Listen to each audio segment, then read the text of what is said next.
सांगली से उठी एक पहल एक बार फिर याद दिला रही है कि इंसानियत सबसे बड़ा धर्म है।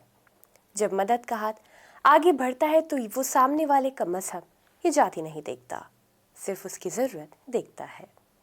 मदनी चैरिटेबल ट्रस्ट ने ये सच्चाई ज़मीन पर उतार दिखाई है।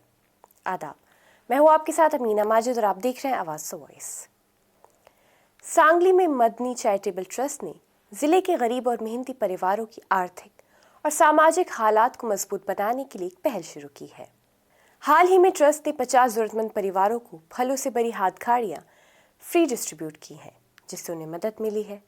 इस पहल में मदनी ट्रस्ट के साथ क्षेत्र की 2 और मुस्लिम संस्थानों रहबर फाउंडेशन और सफ़ा बैतुल माल ने भी योगदान दिया है।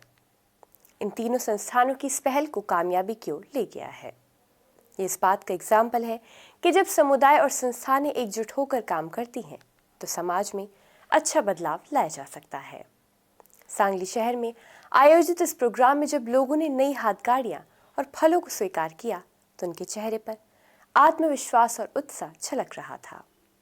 वहीं मदनी चैरिटेबल ट्रस्ट की शुरुआत 26 जनवरी 2018 को की गई थी। इसका मकसद सिर्फ टेम्परेरी रिलीफ देना नहीं, बल्कि लोगों को आर्थिक, सामाजिक और मानसिक रूप से मजबूत बनाना है।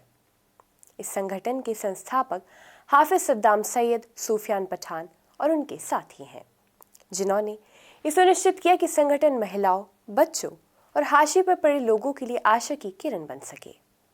ट्रस्ट ने साबित कर दिया है कि जब कोई मुस्लिम संगठन समाज की सेवा में पहल करता है और सभी धर्मों के जरूरतमंदों तक पहुंचता है तो आपसी स्नेह भी मजबूत होता है।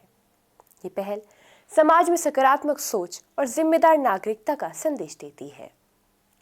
मदनी ट्रस्ट की पहल दिखाती है कि जब कोई संगठन मानवता और सेवाओं के सिद्धांतों को अहमियत देता है तो उसका असर मजबूत होता है। ये पहल न सिर्फ आर्थिक मदद की कहानी है, बल्कि आपसी भाईचारे, सामाजिक एकता और साझा संस्कृति की मिसाल भी है। सांगली की तस्वीर बताती है कि जब समाज मानवता के मूल्यों पर साथ आता है तब बदलाव सिर्फ मुमकिन ही नहीं बल्कि परमानेंट भी बनता है।